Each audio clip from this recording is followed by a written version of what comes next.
मैं तेरी आई होने के साथ साथ तेरी गुरु भी हूँ, और तूने अपने गुरु को आज तक कोई गुरु दक्षिणा नहीं दी है बाजी।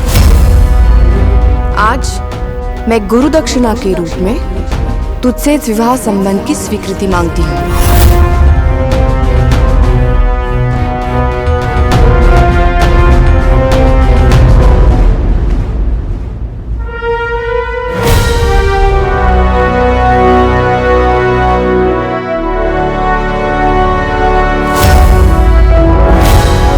नहीं शीशु, तुझे आई को इतना भी नहीं परेशान करना चाहिए कि परेशानी के कारण आई का व्यक्तित्व ही बदल जाए। मेरी बात को मजाक में मत ले। मैं भी मजाक नहीं कर रहा हूँ आई।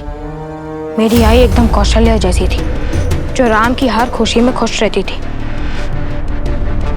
पर पता नहीं कौन सी मंत्रा आ गई जिसने तुझे कौशल्या से कैकई बना दिया। बेटा, जब राम जैसा आज्ञाकारी हो तो माँ कौशल्या ही होती है, पर जब बेटा आज्ञा ना माने तो उसे मनवाने के लिए कौशल्या को भी कैकई बनना पड़ता है। कह लो। ये आज्ञा नहीं, हट है। जो हठी नहीं वो मराठी नहीं। या तो इस रिश्ते के लिए हाँ कर दे या फिर गुरु दक्षिणा देने के लिए मना कर दे। और गुरु दक्षिणा देने के लिए मना करने का दंड तुझे ईश्वर देगा।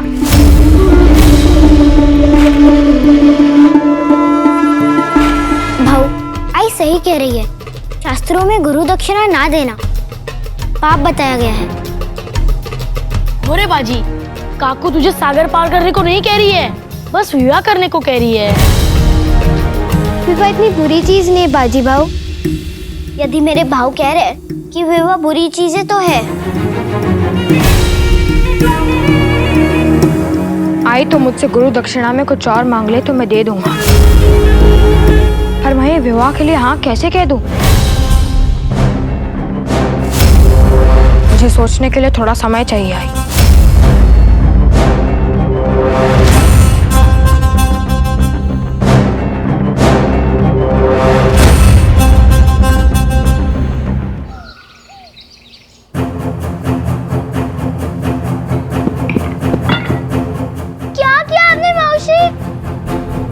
ये तो हमारे सबसे प्रिय खिलौने थे।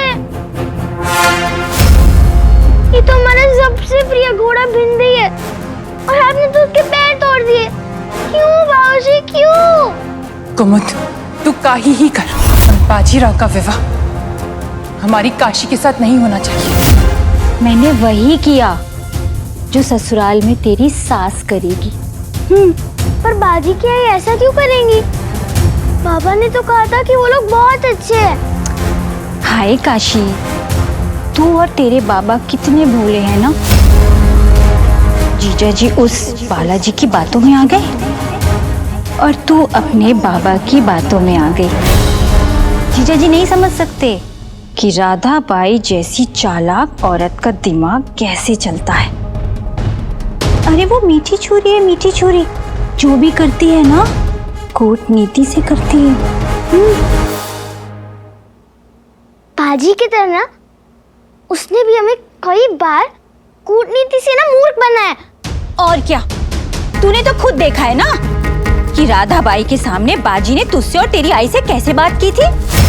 राधा बाई ने सबके सामने अपने बेटे को रोका नहीं और बाद में अकेले में क्षमा मांगने भेज दी।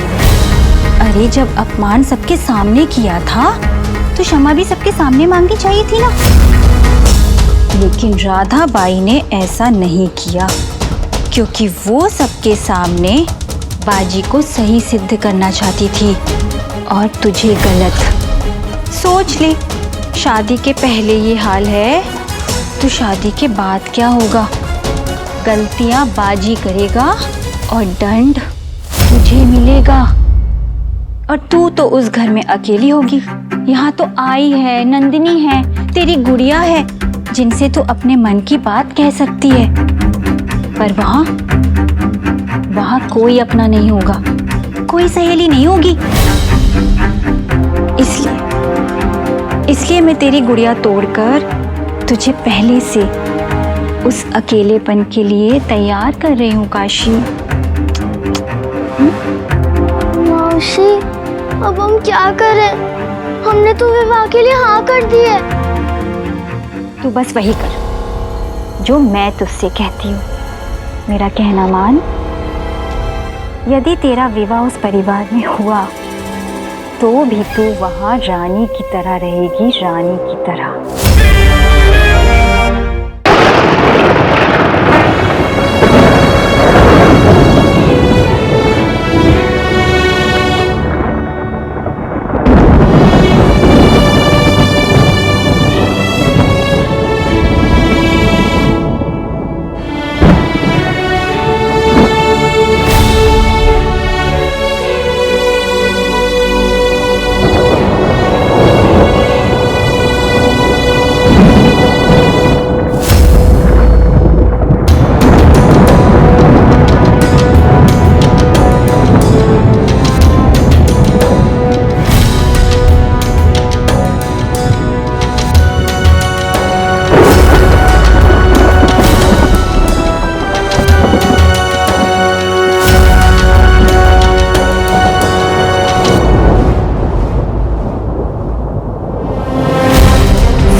जीवन तो हर माँ देती है,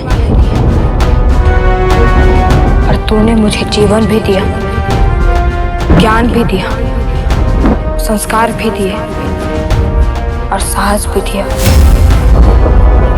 तू मेरी आई भी है, मित्र भी है और गुरु भी है। आज तक तूने सिर्फ दिया ही दिया है, पर आज तूने पहली बार गुरु दक्षिणा मांगी है। मैं तुझे गुरु दक्षिणा दूंगा। मैं काशी से विवाह करूंगा, तेरे लिए, बाबा के लिए, अणिशाऊ जी के लिए। पर मेरी एक शर्त है, मैं बंधूंगा नहीं। स्वराज मेरा लक्ष्य है और मेरे लिए मेरे लक्ष्य से बढ़कर कुछ भी नहीं है। ना प्रेम, ना पत्नी। ये विवाह मेरे स्वराज के लक्ष्य के रास्ते में ना आए, ये तू सुनिश्चित करेगी है।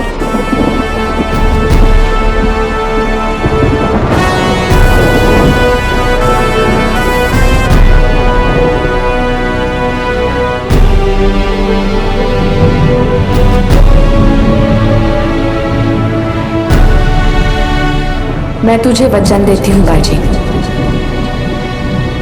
काशी तेरे पांव की बेड़ी कभी नहीं बनेगी। तेरी गृहस्थी तुझे स्वराज के मार्ग पर जाने से कभी नहीं रोकेगी। तू आंधी है और ये आंधी नहीं रुकेगी।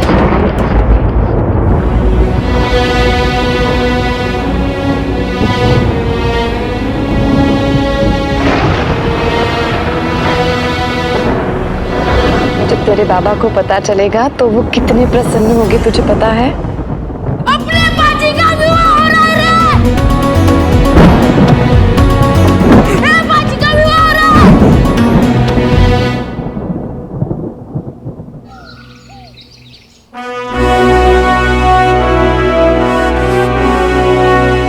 ये शिव परिवार हमारी ओर से बाजी के विवाह का उपहार है। इसे उनके घर भिजवा दिया जाए। धर्म की रक्षा हो, अधर्म का नाश हो। शास्त्रों में कहा गया है महाराज, अति सर्वत्र वर्जित, अर्थात किसी भी स्थिति में अति बहुत बुरी होती है। वो चाहे प्रेम में हो, क्रोध में हो, द्वेष हो या उदारता। बालाजी और उनके परिवार के प्रति आप कुछ अधिक ही उदार हैं महाराज। वो आपके कर्मचारी हैं, आपके सेवक हैं, आप उन्हें आजीविका प्रदान करते हैं। इस सब की आवश्यकता नहीं है। बापा जी, बालाजी और उनका पुत्र बाजी हमारे साथ स्वराज की लड़ाई के सेनानी हैं। उन्होंने अपना जीवन हमें सौंप रखा है। यानी मात्र अपना जीवन ही नहीं, अपनी संतान के जीवन का सबसे महत्वपूर्ण निर्णय लेने का अधिकार भी उन्होंने हमें सौंप दिया है। ये कोई छोटी बात नहीं बापा जी। ये उपहार भेजकर हम बालाजी और महत जी को मात्र ये संदेश देना चाहते हैं कि उन्होंने जो किया है उसका मूल्य हम समझते हैं।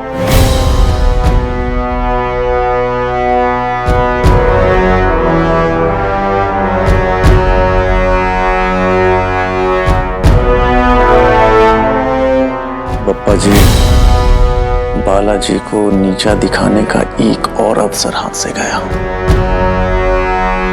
यदि ऐसे ही एक के बाद एक हारते गए तो। सदानंद राव जी, आपने कभी बतख को तालाब में डुबकी लगाते देखा है? वो गहरी से गहरी पानी में तैर सकती है, परंतु डुबकी लगाने से पूर्व वो अपने पंख समेट लेती है, उसके बाद डुबकी लगाती है।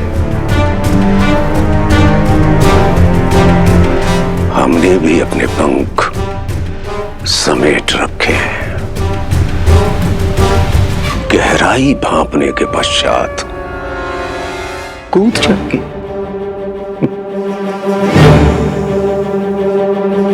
धर्म की रक्षा हो, अधर्म का नाश हो।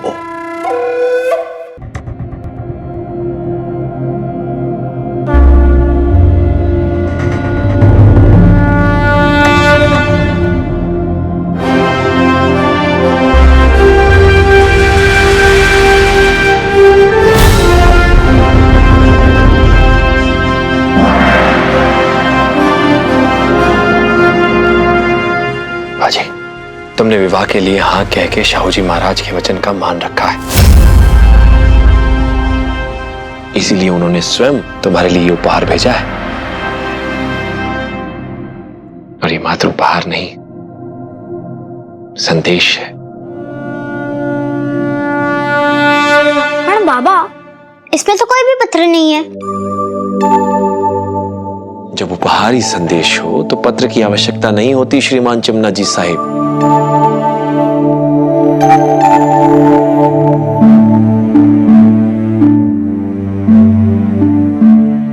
अच्छा बताओ, इस शिव परिवार में कौन कौन है? शिव जी हैं, पार्वती जी हैं, श्री गणेश जी हैं, श्री कार्तिकेय जी हैं, और कौन कौन है? इसमें तो और कोई नहीं है बाबा। इसमें श्री गणेश जी का वाहन मूषक है। मूषक का शत्रु सांप शिव जी के गले में है, और सांप का शत्रु मोर जो श्री कार्तिकेय जी का वाहन है। एक दूसरे के परम शत्रु होने के पश्चात भी ये सब शिव परिवार में एक छत के नीचे ही रहते हैं। जानते हो ये संभव कैसे है? शक्ति से लोगों को डराया जाता है, पर परिवार डर से नहीं प्रेम और धैर्य से बनता है। पौधे को पेड़ बनते बनते कई बरसातें निकल जाती हैं, संबंध भी पौधे की तरह होता है, जिसे सींचना पड़ता है, उसका ध्यान रखना पड़ता है।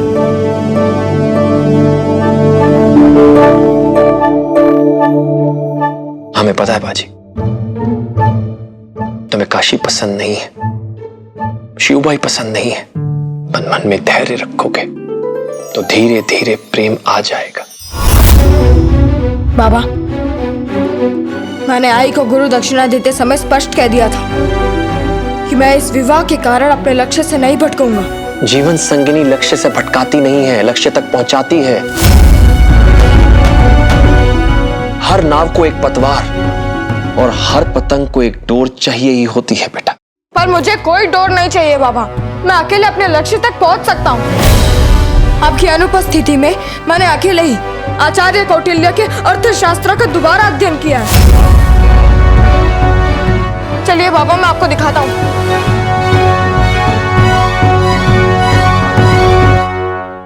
बाजी दुनिया का एकलौता ऐसा दूल्हा है जिसे अपने विवाह की तैयारी से ज्यादा युद्ध की तैयारियों में रुचि है।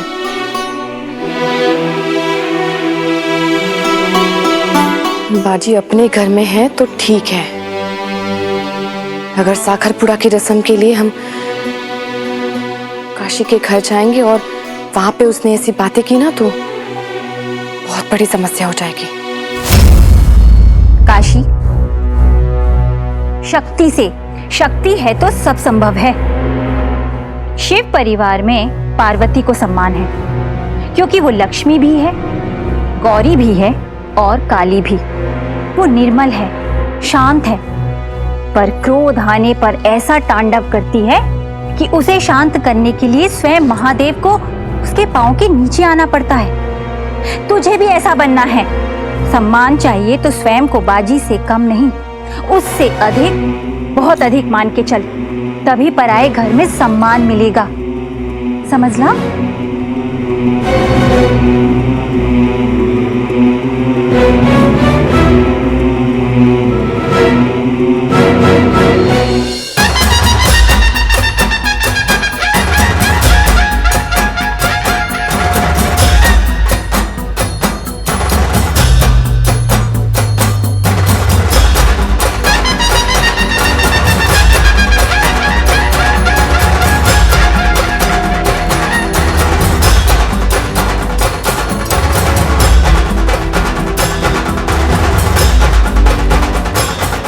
ताई, राधाबाई ने आपकी बराबरी करने में कोई कमी नहीं छोड़ी है।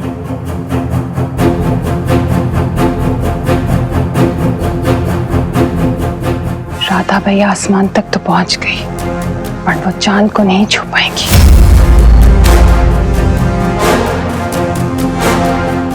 आज साखरपुड़े की रस्म होना रचना है।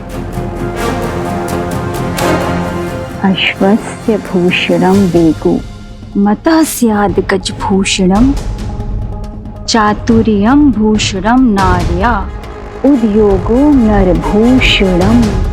अर्थात अश्व का आभूषण उसकी तेजी होती है, हाथी का आभूषण उसकी चाल होती है, पुरुष का आभूषण उसका कर्म होता है और नारी का आभूषण उसकी चतुराई होती है ताई। पर आपकी चतुराई के आगे तो ये सब योद्धा हार ही जाएंगे।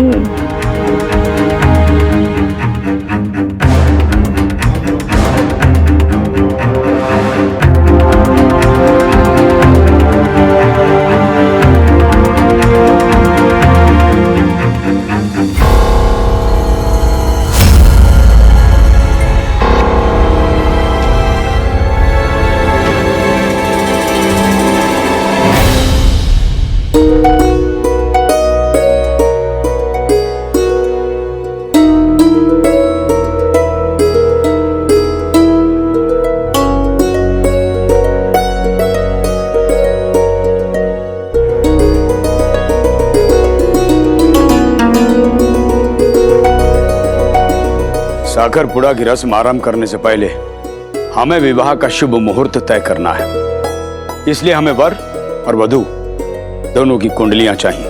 जब तक आप लोग कुंडलियां मिला रहे हैं तब तक हम स्त्रियां अपने रस्मों की तैयारियां कर लेते हैं। हो पर आधी मुझे मेरी होने वाली बहू काशी से मिलना है। मेरे सारे बच्चों को भी काशी से मिलना है। हो, काशी वर्तिया है। कुमुद, पेशवन बाई को काशी के कक्ष में ले जाओ, तब तक हम जलपान की व्यवस्था करते हैं। हो ताई, आइए।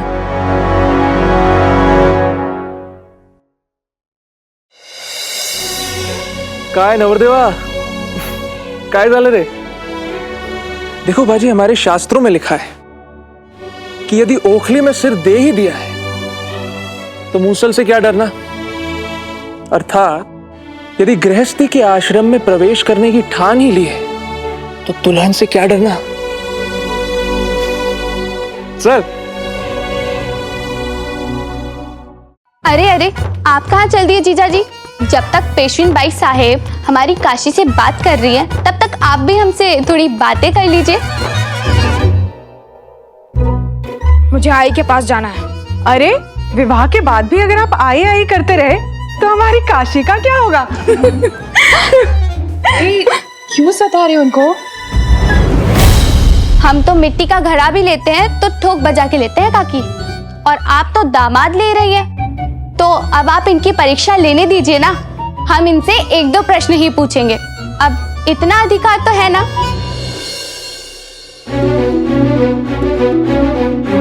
अब इनका भी मान रख लीजिए।